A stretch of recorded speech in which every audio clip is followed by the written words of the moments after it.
Hello there, my name is Darkmane and I'm Pure Furry Trash. In this video, I have gathered a bunch of furry content creators to tell you some memories from 2022. I hope you enjoy.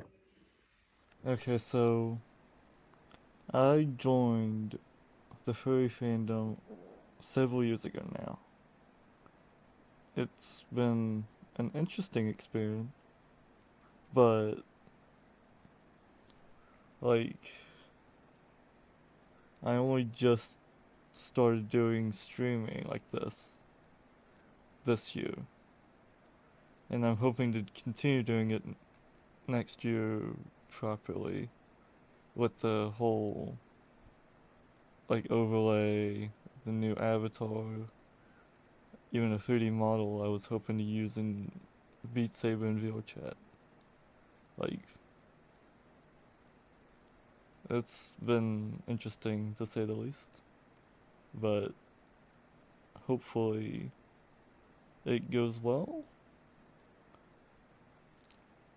Thank you, Dorkmane, for giving me this chance to explain things a little bit, I guess. See you in 2023. Hello, I'm Pilot Like Kitty.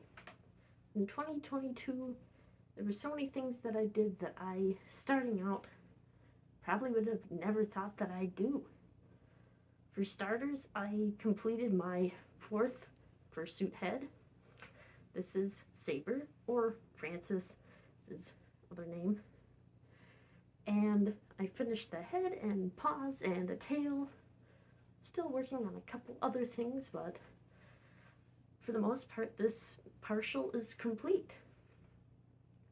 I also did my first panel at Aquatifer 2022 called What's a Hodeg? The Hodeg is a cryptid that's really near and dear to my heart, so it was really cool to go up and just talk about and share something that I'm really passionate about. Something else that happened during that convention was I won the charity choice for the dance off. I helped to raise over, I think, $80 for charity at that event, and I didn't expect it. It was a really cool moment and something that I never would have thought would have happened. Also, at that convention, I raised over $300 for that charity, the Feathered Friends charity, because I made a fox quilt and a Hodeg gift basket that both sold at the auction. So that was something that was also really cool, and I hope every year to make something for that auction that can be auctioned off for the charity. And to close it out, I just really am thankful for all the new people and new friends that I made and met this year. Have a happy new year, everyone. Hi, I'm Shetani, the King Cheetah. I had so many wonderful memories in 2022. To start with, I participated in a fundraiser live stream on December 4th for International Cheetah Day. As part of the Cheetah Team with several other furries, we raised over $1,445 in donations for the Cheetah Conservation Fund. This year, I was a panelist and vendor at over 6 different online furry conventions. I also designed and created my first original design enamel pins, which were for sale in my online shop as well as at online furry conventions. This year, I was also brought on as a writer for the convention calendar segment for Furry Weekly, an online furry magazine, which is a great addition to our community and very, very cool. Finally, I participated in group video projects with my partner as well as so many other furries, which is always a fun time for me and a great way to connect with other members of our community, make new friends, and make new memories. I had a great time in 2022, and I eagerly look forward to what 2023 has to bring. Happy New Year, everyone!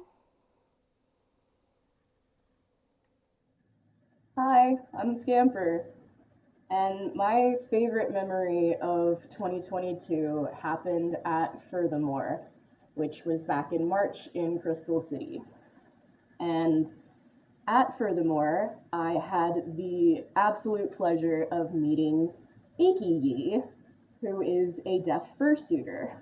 And for context, for the story I'm about to tell, I had met them earlier that day, as well as their friend who can hear and was acting as an interpreter for them. But specifically, the story I'd like to tell you guys happened when we were lining up for the fursuit photo before the fursuit parade. And I walk in, and I saw Yi all alone, just looking around. And I'm like, oh no. And I look to the front, and I don't see a sign language interpreter. I'm like, oh no. So I go up to them, I go, hi. I took off my paws so that they could see me sign better. I said, your friend where? Because grammar is a little different between ASL and spoken English. So, your friend where? And they said, out there. I'm like, oh no. And I'm like, I'm not sure exactly how to say what I want to say, but let me just try it. So I asked, do you want me, your friend? And then I just did this gesture, but it got the point across and they said yes. Like, okay. Like, I'm sure this is not the proper sign language for, I'll go get your friend and bring him here. But anyway, I said, okay, come with me. So I took Yi to the front of where people were lining up. I pointed to the front, I said, sit. Well, it's two fingers, so sit. And I told everyone around them, hey guys, this fursuiter is deaf. I'm going to bring their friend in who is going to interpret for them. But please make sure that they are always in the front. No one gets to stand or sit in front of them, because they have to see their friend at the front of the room, okay? And everyone else said, yeah, okay. So I went out of the room, I found the friend, brought him inside, made sure they connected. I let the friend know, as long as you stay to the very front of the room, the camera won't see you, but your friend, Yi, will be able to see you so you can sign and interpret together. So that worked out, no problems at all. And then I caught up with them right before we started the parade, and everything was cool. They walked through the parade together and had a great time. But this is my favorite story because even though I only know a very small amount of sign language, I was still able to help someone in such a big way, even though the helping was to go get someone.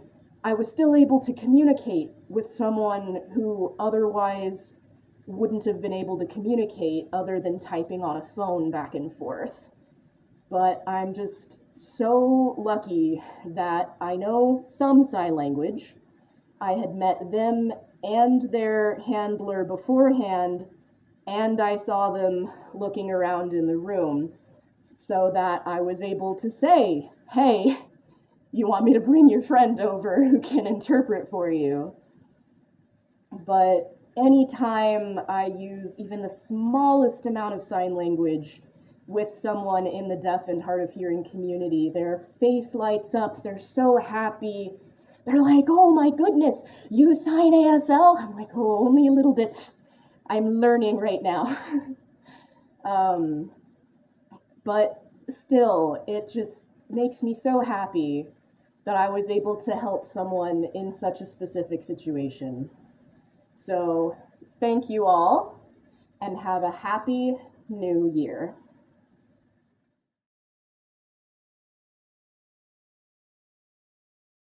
Hello, I'm Kevin. I've been a furry for just over 2.5 years. I got my start in the furry community online last year, and 2022 has been a massive year for me. I made my first fursuit head with the help of my mom, which ended up being a total disaster. The one that I'm wearing right now was actually sent to me by a fursuit maker friend of mine who goes by Raxor. I started to work on another one with the knowledge I have gained from the first attempt in hopes of making it significantly better. I attended my first furry convention with my dad in September for SonaCon in Virginia Beach. While there, I met some amazing people that I plan to go with next year as well. Some notable experiences I had were Fursuit Twister, which is hilarious to watch and participate in, staying up late for the Midnight Howl on the last day of the con, bringing about 10 or 11 people from the crowd onto the dance floor to dance with me, and being taught how to do the foxtrot by a quite drunk DJ that I summoned down from the stage. So, yeah, all told, I've shared some amazing experiences with my fellow furries this year, and I hope to do so much more in 2023. In 2022, I opened myself up more to the fandom by attending more meets. Whilst there, I met some amazing friends that I'd never seen in person before, as well as meeting the love of my life. I've now met friends, new and old, and had a chance to talk to those that I wouldn't normally interact with. The fandom as a whole this year has been a massive positive thing for me, and I hope to see what 2023 brings. Happy New Year.